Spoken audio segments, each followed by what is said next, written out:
ఏ కన్ను చూడదనా నీ విచ్చల విడిమిడిసి పాటు, ఏ చెయ్యి ఆపదనా తప్పటడుగే నీ అలవాటు. అదృశ్య దృష్టిగా సకల సృష్టిని ను గమనిస్తున్నది లెక్కగట్టి,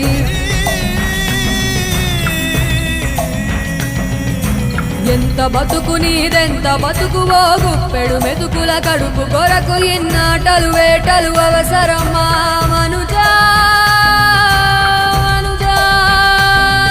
ఏ మారిక నిన్ను కబళిస్తుంది రమాయదారి పంజా. కోరికొని తెచ్చుకో మాకు కర్మ, దాన్ని విడిపించుకోలేదు జన్మ. సత్కర్మభిశ్చ సత్ఫలితం దుష్కర్మ ఏవ దుష్ఫలం. అత్యుత్కట పుణ్య పాపానాం సత్యం ఫలాని